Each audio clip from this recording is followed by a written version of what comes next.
امام حسین کا فرمان فرماتے ہیں کہ جب یہ اللہ کو پہچان لیں گے تو عبادت کریں گے، اور جب اللہ ہی کی عبادت کریں گے تو غیر خدا کی عبادت سے مستغنی ہو جائیں گے۔ استغنو عن عبادت غیر اللہ۔ حضرت نے جیسے یہاں تک فرمایا تو ایک آواز آئی، وما معرفت اللہ بأبی انت و امی یا ابن رسول اللہ، ایک چاہنے والے کی آواز آئی، مولا میرے ماں باپ پر قربان اے فرزند رسول، ماں وما معرفت اللہ، اللہ کی معرفت کیا ہے؟ ایک صلوات اور پڑھیں محمد وآلہ۔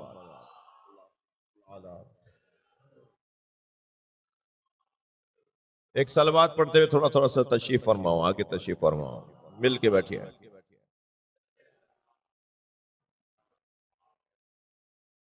تشریف لائیے، تھوڑا آگے آئیے۔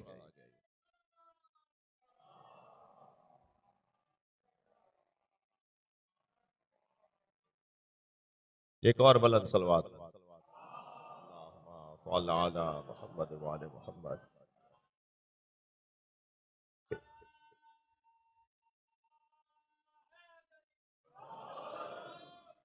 سوال ہوا حضرت سے، وما معرفت اللہ یا ابن رسول اللہ بے انتا و امی، آپ کے ماں باپ، آپ پر میرے ماں باپ قربان، اے فرزند رسول اللہ کی معرفت کیا ہے؟ فرمایا معرفت اہلا کل زمان بے امامہم، ہر شخص اپنے زمانے کے امام کو پہچان لے تو گویا اس نے اللہ کو پہچان۔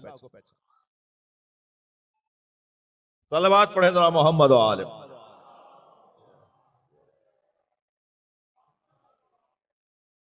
حدیث مکمل نہیں ہوئی ہے یہاں، فرماتے ہیں معرفت، اب سوال اور ہم آئیے بیٹا جگہ دینا تھوڑا سا، اللہ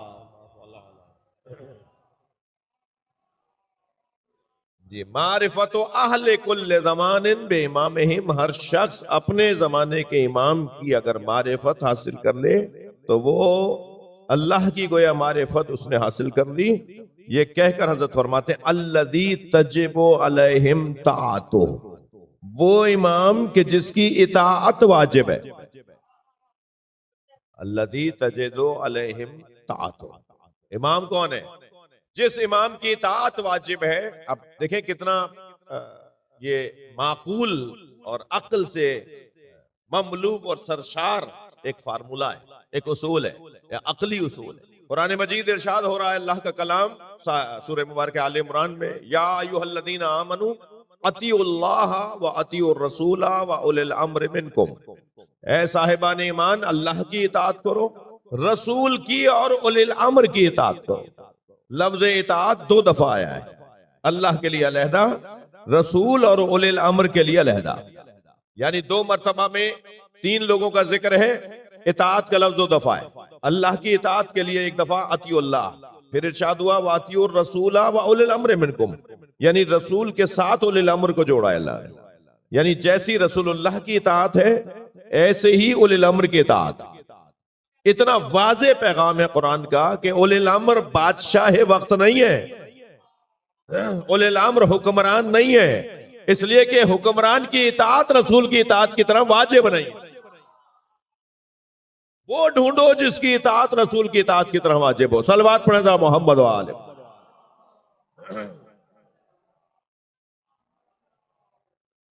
الذی تجب علیہم طاعتہ، جس کی اطاعت ان کے اوپر واجب ہے۔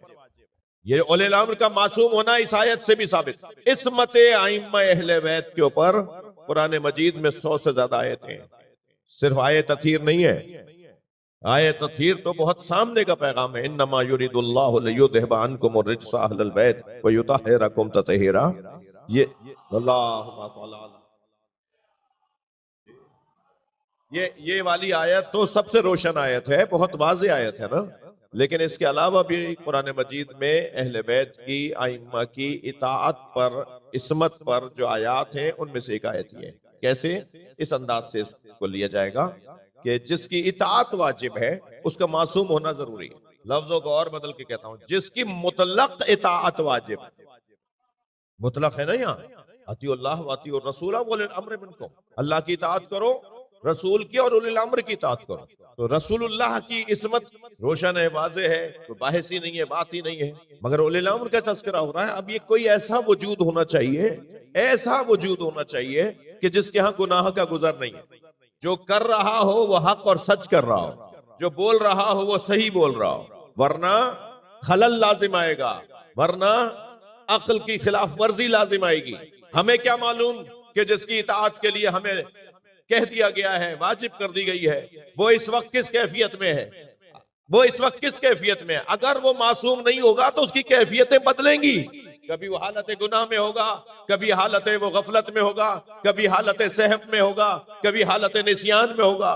بھول کے کہہ دیا، غلطی سے کہہ دیا، ماننا پڑے گا جس کی اطاعت مطلقاً واجب ہے کہ اس کے یہاں نہ سہو ہے، نہ نسیان ہے، نہ غفلت ہے، نہ گناہ ہے۔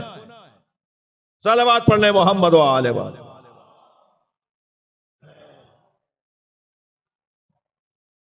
ماننا پڑے گا کہ اس کی اطاعت مطلقہ خود اس بات پر تقاضا کرتی ہے کہ وہ معصوم ہو، ورنہ کل قیامت میں یہ کہیں گے صاحب ہم نے تو ان کے کہنے پہ عمل کیا تھا، وہ کہیں گے کہ میں نے تو اللہ کی بات تھوڑی کی تھی، میں تو اس وقت غلطی پہ تھا، معاذ اللہ۔ ایک قاعدے کے طور پہ بات کر رہا ہوں میں، اللہ نے پھر کیوں نہیں واضح کہا؟ ہاں، کیونکہ رسول اللہ کی اطاعت اور اللہ کی اطاعت میں فرق ہے۔ وہاں ایک ہی لفظ کے ساتھ تینوں کے لیے اطاعت کا لفظ نہیں آیا، ایک ہی لفظ نہیں آیا، اطیعوا اللہ ورسولہ واولی الامر منکم نہیں آیا، کیونکہ اللہ کی اطاعت اور رسول اللہ کی اطاعت میں فرق ہے۔ کیسے فرق ہے؟ کیسے فرق ہے؟ اطاعت میرے عزیزوں، میرے محترم سننے والوں، اللہ کی اطاعت صرف اور صرف قولی ہے، فعلی نہیں ہے۔ اللہ کیا فعل ہی نہیں ہے، اللہ کیا قول ہے، اللہ کے ہاں آیات ہیں، وہ انجیل تورات زبور کی صورت میں ماضی میں یا قرآن کی صورت میں حال میں۔ اللہ کے ہاں صرف اور صرف اقوال ہیں، اللہ کے ہاں افعال نہیں ہے۔ اب جس کی اطاعت قول اور فعل دونوں کی ہوگی وہ اطاعت علیحدہ ہے، اور جس کے ہاں صرف قول کی اطاعت ہے وہ اطاعت علیحدہ ہے۔ اس لیے اللہ کے لیے علیحدہ لفظ اطیعوا آیا ہے، اور رسول اللہ کے لیے اور اولی الامر کے لیے لفظ اطیعوا علیحدہ ہے۔ اب کیا فرما رہے ہیں امام حسین؟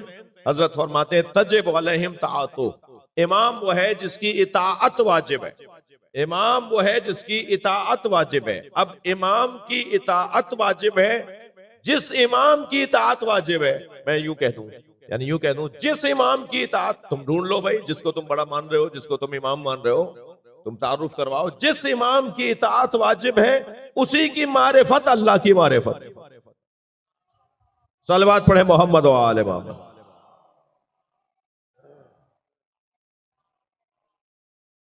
جی جی جی، اس کی شناخت، اب یعنی اس کا قول، اس کا فعل، اس کا علم، اس کی شجاعت، اس کی غیرت، اس کی عزت، اس کا شرف، اس کا حسن، اس کی شہرت، اس کی کرسی، یہ سب الہی ہیں، یہ سب وہاں سے ہیں، یہ سب اس کے دیے ہوئے ہیں۔ لہذا قرآن کہہ رہا ہے وَجَعَلْنَا مِنْهُمْ وَجَعَلْنَاهُمْ أَئِمَّةً يَهْدُونَ بِأَمْرِنَا، ہم نے انہیں امام بنایا ہے تاکہ وہ ہماری امر کی رہنمائی کرے۔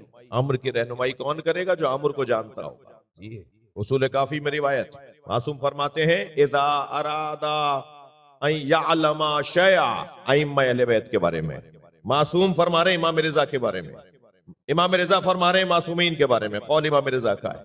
حضرت فرماتے ہیں اذا ارادہ ان یعلم شیئا، جب بھی ائمہ یہ چاہتے ہیں کہ کسی شے کا علم حاصل کریں، اعلمہ اللہ ذالک، صلوات پڑھیں محمد و آل محمد۔ اللہ انہیں علم عطا کر دیتا ہے۔ یہاں انہوں نے ارادہ کیا کہ ہمیں پتہ ہونا چاہیے، ہم جاننا چاہتے ہیں کیا ہے، اللہ انہیں علم عطا کر دیتا ہے۔ آگے بیٹھے کچھ لوگ شرارت کے لیے آئے یا ادب احترام کرنے آئے، ارادہ کرتے ہیں، اللہ بتا دیتا ہے یہ کون ہے، ان کی نیت کیا ہے، یہ سوچ کیا رہے ہیں، یہ سوچ کے کیا ہے۔ میرے مولا امام محمد باقر علیہ السلام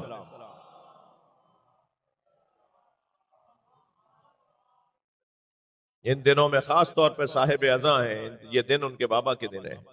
حضرت فرماتے ہیں، حضرت کے فرزند حضرت کے بارے میں نقل کرتے ہیں، یعنی امام جعفر صادق علیہ السلام کی روایت، اللہم صلی علی محمد وآل محمد،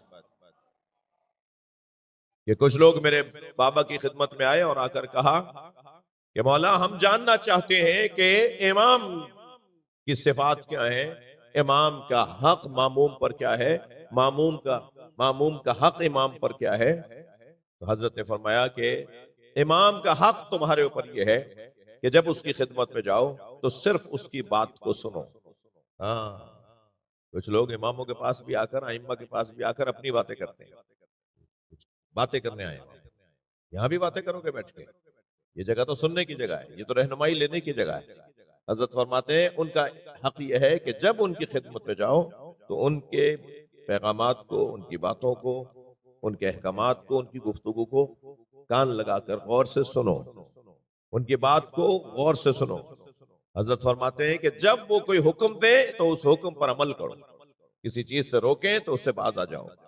فرماتے ہیں کہ امام پر اپنے معموم کا حق یہ ہے کہ امام ان کے مشکلات کو دور کرے، ان کی پریشانیوں کو دور کرے، ان کے علمی، ذہنی، فکری الجھنوں کو برطرف کرے، ان کی مادی، ان کی دنیاوی، ان کے بدن کی مشکلات کو اور رزق کو اور روزگار کے مسائل کو حل کرے، انہیں دشمن کے غزن سے بچائے، انہیں دشمن کے حملات سے آگاہ کرے، ان کی رہنمائی کرے، انہیں متوجہ کرے کہ کیا ہونے جا رہا ہے تمہارے خلاف۔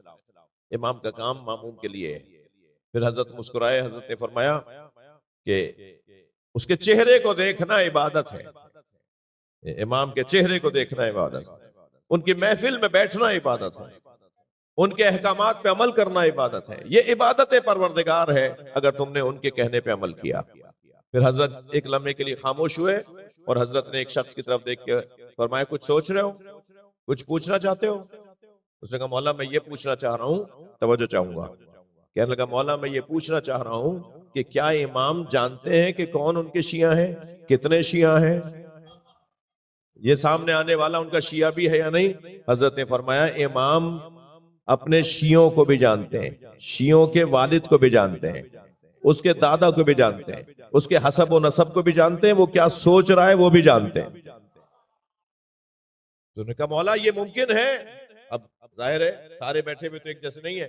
اس نے کہا جی یہ ممکن ہے۔ حضرت نے فرمایا تم ابھی سب جو سوچ کر آئے ہو کہ مجھ سے سورہ مبارکہ ابراہیم کی اس آیت کی تفسیر پوچھو گے، وَشَجَرَةٍ طَيَّبَةٍ شَجَرَةً طَيَّبَةً شَجَرَةٍ طَيَّبَةٍ أَصْلُهَا ثَابِتٌ وَفَرْعُهَا فِي السَّمَاءِ تُؤْتِي أُكُلَهَا كُلَّ حِينٍ بِإِذْنِ رَبِّهَا۔ تم اس آیت کی تفسیر پوچھنے آئے تھے، یہ میں نے تمہارے دل کو دیکھ کے بتایا ہے، تمہارے ذہن کو دیکھ کے بتایا ہے۔ ائمہ اہل بیت، امام جعفر صادق علیہ السلام ارشاد فرماتے ہیں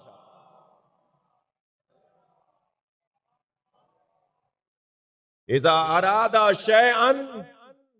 اراد شیئن شاؤ، اللہ جس چیز کے بارے میں ارادہ کرتا ہے یہ اہل بیت، ائمہ اہل بیت بھی اسی کا ارادہ کرتا ہے۔ وما تشاؤون الا ان یشاء اللہ کا یہی تو مطلب ہے، آپ نہیں چاہتے کچھ، وما تشاؤون، آپ نہیں چاہتے کچھ الا ان یشاء اللہ، آپ وہی چاہتے ہیں جو اللہ چاہتا ہے۔ لہذا معصوم فرماتے ہیں ان قلوب الائمۃ موردن لارادتہ، ائمہ کے قلب، ائمہ کے دل اللہ کے ارادے کے اترنے کی جگہ ہے۔ جہاں اللہ اپنا ارادہ رکھتا ہے نا، مورد، جہاں چیز اترے گی رکھی جائے گی، وہ اللہ کے ارادوں کی جگہ ہے۔ ان کے ذریعے سے اللہ کے ارادے ظاہر ہوتے ہیں۔ جب انہیں وہ پڑھا کر بھیجے گا، جب اللہ انہیں سکھا کر بھیجے گا، جب یہ امر الہی کے مبلغ ہوں گے تو پھر اللہ انہیں اپنے امر سے آگاہ اور آشنا کرے گا۔ یہ علم ائمہ کے حوالے سے اصول کافی کے اندر پورا ایک باب ہے، پوری ایک بحث ہے، علماء امامیہ نے اس کے اوپر بہت کچھ لکھا ہے کہ ائمہ اہل بیت کا علم کیسے ہے، ان کو کیسے علم ملتا ہے، ان کے پاس علم کتنا ہے، کیا ہے جی۔ اس کے اندر جو گفتگو ہے اس میں سے ایک یہ ہے کہ جب وہ ارادہ کرتے ہیں اللہ انہیں فوراً علم دے دیتا ہے، یہاں انہوں نے چاہا وہاں اللہ انہیں علم عطا کر دیتا ہے، اور ہر خشک و تر کا علم اللہ انہیں دے دیتا ہے، ہر چیز جو چاہتے ہیں انہیں اللہ عطا کر دیتا ہے، اس کے بنائے ہوئے نمائندے ہیں۔ پھر یہ ہوتا ہے کہ دعویٰ کی امامت کا کوئی کر لے، ہوا ایسا، کچھ نام ایسے آئے جنہوں نے امامت کے دعوے کیے، تو ائمہ اہل بیت نے ان سے کہا کہ گھبرایا نہیں کرو، اس سے اتنا پوچھ لیا کرو کہ اس کے پاس صحیفہ فاطمیہ ہے، اس کے پاس ہماری جدہ فاطمہ کی تحریر ہے، اگر اس کے پاس ہماری جدہ فاطمہ کی تحریر ہے تو مان لو کہ یہ امام ہے، اور اگر کہ نہیں میرے پاس نہیں ہے ہر امام جس کے پاس علم کا جو ذرائع ہیں ان میں سے ایک ذریعہ صحیفہ فاطمیہ ہے. اللہم صل علی محمد وآل محمد. یہ وہاں سے پڑھ کر آتے ہیں. یا اللہ یہ امر سے آگاہ ہستیاں ہیں، لہذا ارشاد ہو رہا ہے وَجَعَلْنَهُمْ أَئِمَّةً يَهْدُونَ بِأَمْرِنَا، جن کا کام یہ ہے کہ وہ ہمارے امر کی ہدایت کریں، ہمارے امر کی ہدایت کریں. وَأَوْحَيْنَا إِلَيْهِمْ فِعْلَ الْخَيْرَاتِ، اور ہم ان پر وحی کرتے ہیں نیک کاموں کی. انہیں کرنا کیا ہے؟ انہیں کرنا کیا ہے؟ ہر امام معصوم کو اللہ نے بتایا ہے کہ تمہاری امامت کیسے چلے گی. اللہ کی طرف سے احکامات نازل ہوئے ہیں. 12 دستاویزات نبی مکرم کے حوالے کی تھی جبریل امین نے نبی کی رحلت کے موقع پر، مہر لگی ہوئی، سیل لگی ہوئی، اور فرمایا تھا یہ 12 کی 12 علی کو دے دیں. مولا علی نے اپنی کھولی، امام حسن نے اپنی کھولی، امام حسین کا دور آیا انہوں نے اپنی کھولی، اور اس طرح ہر امام نے اپنے اپنے احکامات کو کھولا جو اللہ نے ان کے لیے بھیجے تھے. اور اس میں سب لکھا ہوا تھا کہ اے محمد باقر تمہاری امامت کیسے چلے گی، اے جعفر صادق تمہارے دور میں کیا ہوگا، تمہیں کیا کرنا ہے، اس کا حل کیا ہے، اس کو کیسے آگے بڑھاؤ گے، اس مسئلے کو کیسے حل کرو گے. اللہ کی طرف سے معمور ہستیاں وَجَعَلْنَاهُمْ أَئِمَّةً يَهْدُونَ بِأَمْرِنَا، ہم ان کے اوپر وحی کرتے ہیں. اور وحی کا ایک حصہ یہ ہے کہ اقامت الصلاۃ و ایتاء الزکات، انہیں نماز قائم کرنی ہے اور زکوٰۃ کی ادائیگی کرنی ہے. آپ یہ دونوں مسئلوں پہ غور فرمائیں. نماز کی اطاعت، اللہ کا بندے کے ساتھ تعلق، نماز کا قیام اللہ کا بندے کے ساتھ تعلق، اور زکوٰۃ کی ادائیگی بندے کا بندے کے ساتھ تعلق. یعنی اللہ اور بندے میں جتنا محکم تعلق ہے، اللہ چاہتا یہ ہے کہ بندوں میں بندوں کے ساتھ بھی ایسا ہی تعلق. وہ اپنی عبادت کے ساتھ، اگرچہ ترجیح اس کو ہے، اولویت اسے حاصل ہے، پہلے وہ جو بیان ہو رہا ہے اقامت صلاۃ پہلے ہے، اطاعت زکوٰۃ بعد میں ہے. ایک صلوات اور پڑھے محمد و آل محمد.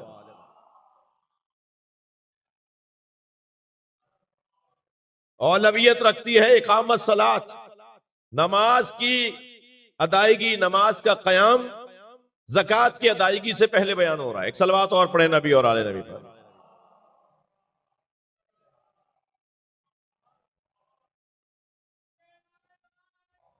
وَأَوْحَيْنَا إِلَيْهِمْ فِعْلَ الْخَيْرَاتِ، اور ہم نے انہیں نیک کاموں کی وحی کی ہے.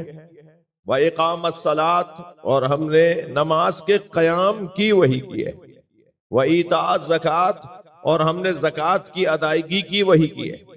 ایک اور صلوات.